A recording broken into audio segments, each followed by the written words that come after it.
Hello everyone and welcome to today's landscape photography vlog from the forever beautiful Snowdonia National Park. We're heading to Llynau Mymbyr, which is a beautiful lake nestled between Capel and the Snowdon Horseshoe. It sits in a valley offering fantastic panoramic views of the Snowdon Horseshoe and has some really interesting compositional options around the shore, which enables you to take in those panoramic views of Snowdon whilst incorporating some interesting foreground and midground elements. Depending on where you're travelling from, Llynau Mymbyr has a number of really easily accessible routes. We headed through Bettws up towards Capel, and when you get to Capel, you take a left down towards Snowdon, and the lake is about 2 minutes down that road. You can park in a lay-by right along the lake shore, makes it really accessible for anybody interested in landscape photography. The aim for today is to explore this lake and its shore. I want to get some shots with the Snowdon Horseshoe in the composition, but I want to focus mainly on foregrounds around the lake. Now, I haven't been to this location before in a photographic sense, and as you'll see later on in the video, exploring new locations for landscape photography can be exceedingly problematic. So stick around, I definitely think there's going to be some key takeaways for you all in this video. Now, you will typically see photos taken from this location on the lakeside next to the road, and that's because the shoreline there provides some great foreground interest, and if you take the image in the morning, you'll have the light behind you illuminating the foreground and casting some nice light onto the Snowdon Horseshoe. However, I think it's a mistake to just stay in this one location. I think you should take a walk over the bridge to the opposite side of the lake. There's a lovely path that goes through the forest, and you'll see that there's a few more compositional options available to you on the other side of the lake that can incorporate a lot of the same elements. The forest itself is also full of amazing compositional opportunities. I didn't have time in this video to go and explore those other locations, but it's somewhere that I would love to come back to because it almost has a temperate rainforest feel to it. A lot of the trees are covered in this vibrant green moss, and especially in the spring as we are now, I think you could get some really nice photos just by exploring the woodland along the lakeside. Now, unfortunately, you can't do a full lap of this lake, but you can get to a really nice viewpoint at the end. It's a little bit off the beaten track, but it gives you some really great panoramic views of Snowdon and Crib Goch. Now, at this point, I decided to head back along the lake shore and just see if I could find any compositions that included that lovely foreground that I was after.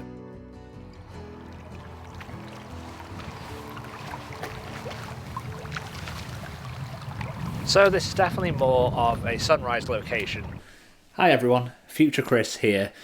Just reviewing the footage today, and yeah, the wind noise wasn't great in some of these clips, so forgive me, I'm going to have to just narrate this from the office here, but the point of this next clip is basically just about the conditions. As I've mentioned probably previously in this video, that this location is typically shot at sunrise just because the light is slightly more flattering, but unfortunately I wasn't able to get there for sunrise, so I'm just going to have to try and make this work. I think the most important thing when you're going out to do landscape photography is just remembering that it's just nice to be outdoors. It's nice to be out hiking, taking in the beautiful surroundings. But even if conditions aren't ideal at that location at that time, it's worth taking the shot because you can always revisit the composition in better conditions. And it just means the next time you visit, you're going to spend a lot less time scouting around and trying to find compositions when you might actually have perfect light. And then, as we all know, it is normally a race against time. So being prepared now will pay dividends in the future.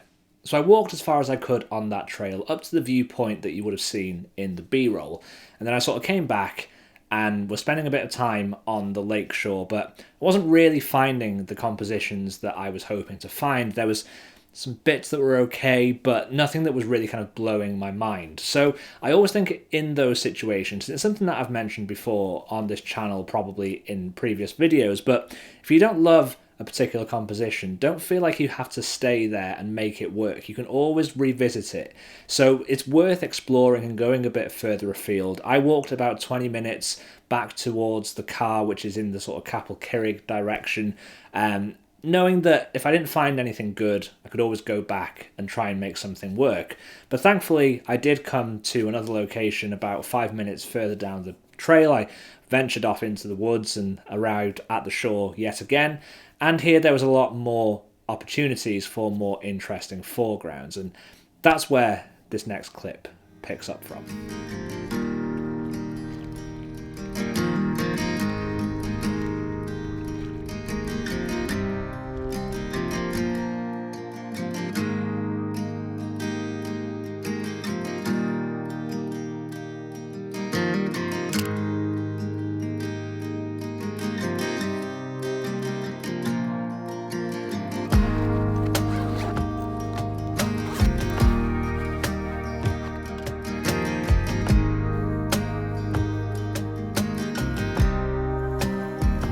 So the hardest thing about a location like this is deciding what focal length to shoot with, because as I mentioned, we have these grasses in the foreground which lead to some really great foreground interest, but the whole reason of coming to Llynau Mymbyr is because you want to have that Snowdon horseshoe in the background, and if you shoot with a wide focal length, the relative depth of field is going to make the mountains sit really far back in the frame.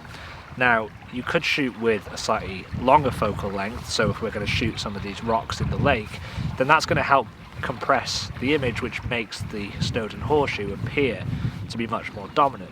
So it's about trying to find that middle ground where you've got the foreground interest that is taking up enough of the image, but you're not losing the impact of the mountains in the background. So it's going to take a little bit of trial and error, but I'm going to try and put up some images on screen to help showcase and demonstrate that a little bit more. And you can let me know which one you like best. So these two images are shot on the Sony 20mm f1.8. The 20mm focal length still allows for the Snowdon horseshoe in the background to be in the frame, but again, this is very much focusing on that foreground. The foreground in this image is slightly different. The tufts of grass mirror the size and form of the rocks slightly better, but I'm not too sure which I prefer. I think I prefer the detail in the rock on the photo on the right, and I like the uniformity on the left, but let me know which you think is better. This image is shot at a slightly longer focal length, around 50mm. The wind had picked up a bit, so I went for a long exposure of around 8 seconds using a couple of filters to help achieve that. This scene would definitely benefit from being shot in the morning because the light would be behind the camera, whereas now it's in front, which is backlighting everything, which I'm not a massive fan of, but I'm still quite happy with the composition to a certain extent. I also decided, because of this high contrast scene, to edit this in black and white. I tend to find that if you are shooting in very high contrast or harsh light conditions, then a black and white edit can be really effective. It tends to be a little bit more forgiving when it comes to dealing with those shadows and highlights, and if you've lost some detail in the shadows, then a black and white edit can be pretty sympathetic. But again, let me know which you prefer, the colour or the black and white.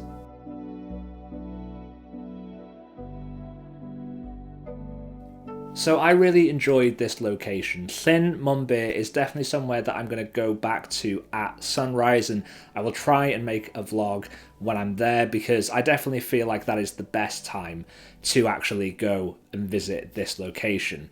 The shots that I took, I know, are not necessarily groundbreaking, and I'm not even really 100% sure that I like any of them, but that is the reality of being a landscape photographer. You don't always come back with great photos, and it's really important to keep that in mind, and don't let that dampen your experience when you're going out taking photos. I always think, like I mentioned in the previous clip, that it's still worth going and taking the photo even if conditions aren't perfect, because something that is a strong composition, whether it's its form or its location in the landscape, that's probably not going to change. Yes, the light might change, the weather might change, but that can work in your favour. As long as what you're looking at has some solid potential, then I definitely think it's worth banking that, storing it as a scouting shot, and then revisiting at a later date. So that's what I will be doing, hopefully in the coming weeks or months. As always, thank you so much for watching this video. I know I wasn't able to record very much in the field to make it a true vlog, but I have ordered some new wireless mics, so hopefully next week I will be able to test those out and we will get some really good footage in the field that I can share with you all. Until then, do consider hitting the subscribe button or just give the video a thumbs up if you enjoyed it. It costs nothing and it really helps me out, especially if you enjoy this type of content, because I would love to keep making videos for you all. Until next time, take care, keep taking photos, and I will see you next week for another video.